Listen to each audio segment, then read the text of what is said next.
अपने गम को भुला कर तो देखो, बिना बात मुस्कुरा कर तो देखो, राहें खुद ब खुद आसान हो जाएंगी। तुम उम्मीदों के दिए जला के तो देखो। कुछ इसी सोच के साथ कविता बिष्ट भी आगे बढ़ी हैं। एसिड अटैक ने भले ही उनके जिस्म को जलाया हो, लेकिन उनके हौसले आज भी बुलंद हैं। उनके हौसलों की उड़ान ऐसी है कि वे दूसरों के लिए नजीर पेश कर रही हैं। जी हाँ, हम बात कर रहे हैं उसी कविता बिष्ट की जिन पर एसिड अटैक हुआ था, जिसमें उनका पूरा चेहरा और दोनों आंखें जल गईं। लेकिन बावजूद इसके हिम्मत हारने के बजाय वे दूसरों को हिम्मत दे रही हैं। इन दिनों कविता दिवाली की तैयारियों में जुटी हुई हैं।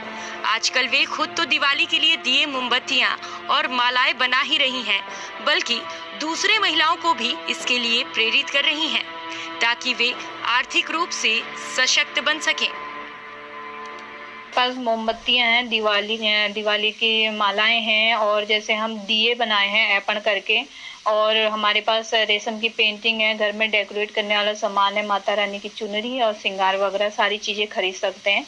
अगर कविताज वुमन सपोर्ट होम से कोई भी जुड़ना चाहता है तो हमारा संस्था का कॉन्टैक्ट नंबर है 9410517787, तो वो डायरेक्टली हमसे संपर्क करके हमारी संस्था से जुड़ सकता है और ऑर्डर कर सकता है।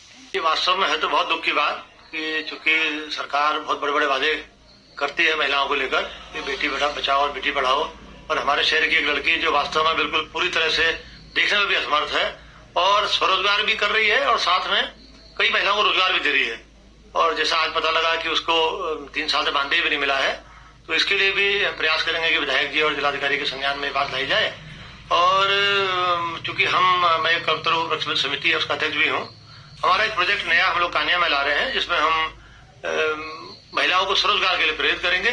तो मैं आज वादा करता हूं कि कैलाश यादव जी जो कि आज मुझसे मिले हैं, मैं उस लड़की से जल्दी ही मिलूंगा और एक तरह का रोजगार हम अपने खर्चे पे, अपनी समिति के खर्चे पर इस कविता बिष्ट को देंगे, जिससे कि ये और महिलाओं को जोड़कर और महिलाओं को स्वावलंबी बना पाए, ऐसा मैं आज वादा करता हूँ।